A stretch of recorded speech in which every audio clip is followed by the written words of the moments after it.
Vande Mataram dear students. हम लोग देख रहे थे पार्ट नंबर 15 मीरा के पद, जिसके अंदर हम लोग देख रहे थे उसकी एक्सरसाइज के अंदर हमने मौखिक और लिखित प्रश्नों के उत्तर देख लिए थे। आज हम देखने वाले हैं प्रश्न नंबर 3 से। प्रश्न नंबर 3 है, नीचे लिखी पंक्तियां पूरी करो। पहली पंक्ति है, मेरे तो गिरधर, फिर ब्लैंक्स, पहले ब्लैंक्स दिया है, उसके बाद लिखा है दूसरो ना कोई, जाके सिर मुकुट, फिर ब्लैंक्स। तो इसके अंदर कौन सी पंक्ति आएगी? हमारी कविता की पहली दो पंक्तियां थी वही आएगी कि मेरे तो गिरधर गोपाल, दूसरो ना कोई, जाके सिर हो मोर मुकुट, मेरो पति सोई। ये कविता की पंक्तियां आप कब फील कर पाओगे? जब आपको पूरी कविता मुंह जबानी याद होगी, जब आपने पूरी कविता को कंठस्थ कर लिया होगा, याद कर लिया होगा, तो भी आप ये कविता को फील कर सकते हो। ओके, तो उसको कंठस्थ करना, कविता को याद करना जरूरी है। हमारी दूसरी पंक्ति है, असुवन जल सींची सींची, खाली जगह, अब तो बेल फैल गई, खाली जगह। तो इसके अंदर पंक्ति आएगी, असुवन जल सींची सींची, प्रेम बेली बोई, अब तो बेल फैल गई, आनंद फल होई। ओके, तो इस तरह से ये पंक्तियों को हम पूरा करेंगे। अब देखेंगे क्वेश्चन नंबर 4। प्रश्न नंबर 4, निम्नलिखित भाव व्यक्त करने वाली पंक्तियां लिखो। आज तक हमने क्या देखा था?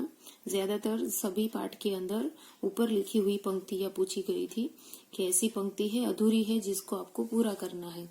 पर ये वाले चैप्टर से शुरू होता है कि इसके अंदर भाव लिखे गए हैं और हमें क्या करना है, वो भाव के हिसाब से उसके अंदर कौन सी पंक्ति आएगी वो लिखना है। ओके, जैसे मोर मुकुट धारण करने वाले श्री कृष्ण ही मेरे पति है। ये क्या है? कविता का भावार्थ है, कविता की पंक्ति का भाव है, उसके पीछे छुपा हुआ हार्द है, वो लिखा गया है। तो इसके हिसाब से पद की कौन सी पंक्ति यहाँ पे, कौन सी लाइन यहाँ पे आएगी? जाके सिर मोर मुकुट, मेरा पति सोई, यानी मोर मुकुट धारण करने वाले श्री कृष्ण ही मेरे पति है। समझ में आया? दूसरी पंक्ति देखेंगे, मैंने साधु संतों के पास बैठ बैठ कर लोक लाज खो दी है। ये क्या है? पंक्ति का भावार्थ है, उसके पीछे छुपा हुआ भाव है। तो ये भाव के हिसाब से इसके अंदर कौन सी पंक्ति आएगी कि संतन ढिग बैठी बैठी लोक लाज खोई।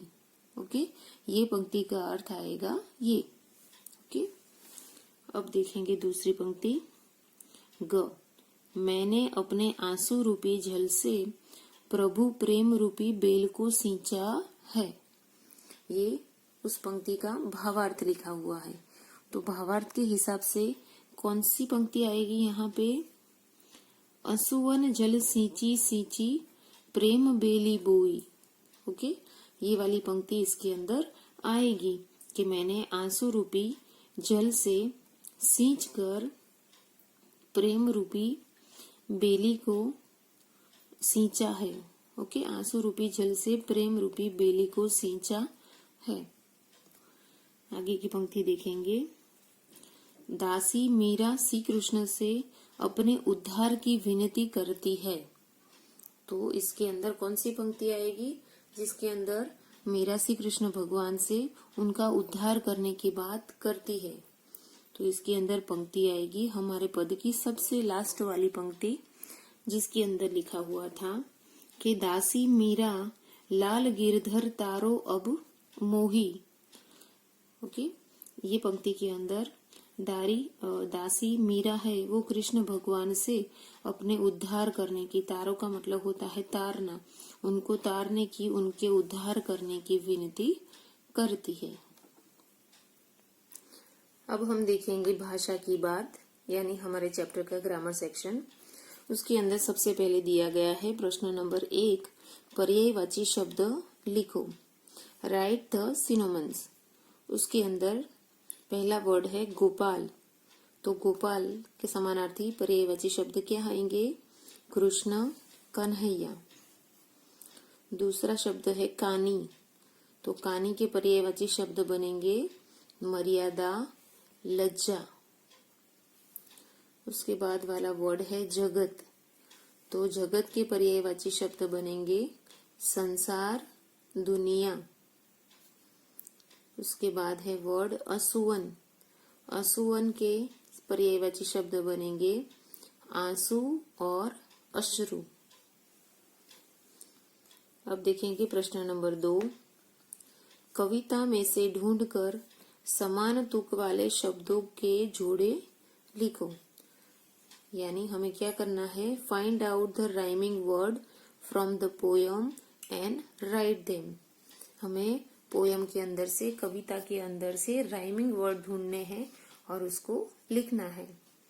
जैसे कि फॉर एग्जाम्पल के तौर पे दिया गया है कोई, तो कोई का राइमिंग वर्ड, समान तुक वाला वर्ड कौन सा बनेगा? सोई।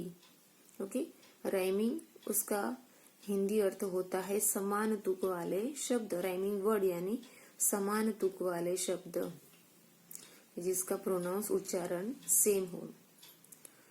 उस तरह से दूसरा वर्ड आएगा खोई, तो खोई का समान तुक वाला शब्द बनेगा लोई। उसके बाद बोई, तो बोई का समान तुक वाला शब्द बनेगा होई। उसके बाद बिलोई, तो बिलोई का समान तुक वाला शब्द बनेगा कोई। ओके, अब देखेंगे आगे प्रश्न नंबर 3। शब्दों के हिंदी रूप लिखो। Right Hindi from of the word. यहाँ पे जो वर्ड दिए गए हैं वो वर्ड का हमें शुद्ध हिंदी लिखना है। ओके, पहला वर्ड है छांडी, तो छांडी शब्द का शुद्ध हिंदी रूप क्या होगा? छोड़ना। छांडी का अर्थ होगा छोड़ना। कानी, कानी का हिंदी रूप बनेगा मर्यादा। उसके बाद ढीग, तो ढीग का हिंदी रूप बनेगा पास। आनंद, उसका हिंदी रूप बनेगा आनंद। बिलोई, उसका हिंदी रूप बनेगा मथा। उसके बाद काढ़ी, उसका हिंदी रूप बनेगा निकालना। अब देखेंगे प्रश्न नंबर 4, जिसके अंदर दिया है मिलान करना। ओके, मैच करना। Match the following. उसके अंदर कुछ वर्ड लिखे हुए हैं और उसके सामने वो वर्ड का इंग्लिश मीनिंग लिखा है, तो हमें हिंदी वर्ड का उसकी इंग्लिश मीनिंग के साथ मैच करना है। पहला वर्ड है गिरधर, तो गिरधर का अर्थ क्या होगा? कृष्ण। ओके, तो गिरधर वर्ड को हम मैच करेंगे कृष्णा के साथ। मोर मुकुट, उसका इंग्लिश मीनिंग होगा क्राउन ऑफ पीकॉक। ओके, मोर के पंख से बना हुआ मुकुट यानी क्राउन ऑफ पीकॉक्स। टुक, टुक का हिंदी अर्थ होगा टुकड़े, जिसको इंग्लिश में कहेंगे पीसेस। ओके, तो टुक को हम करेंगे पीसेस के साथ मैच। उसके बाद सींची, सींची वर्ड का अर्थ होगा सींचना। ओके, जिसको इंग्लिश में कहते हैं इरिगेटेड, तो हम सींची वर्ड को करेंगे इरिगेटेड वर्ड के साथ मैच। उसके बाद वर्ड लिखा है भक्ति, तो भक्ति का अर्थ होगा भक्ति, जिसको इंग्लिश में कहेंगे डिवोटेशन, डिवोशन।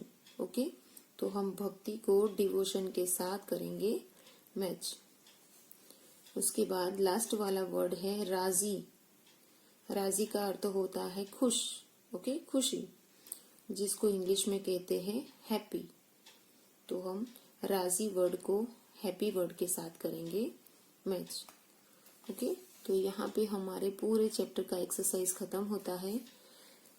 तो हम ये वीडियो को यहीं पे स्टॉप करते हैं और नेक्स्ट वीडियो में हम लोग न्यू चैप्टर देखेंगे। Okay, bye students.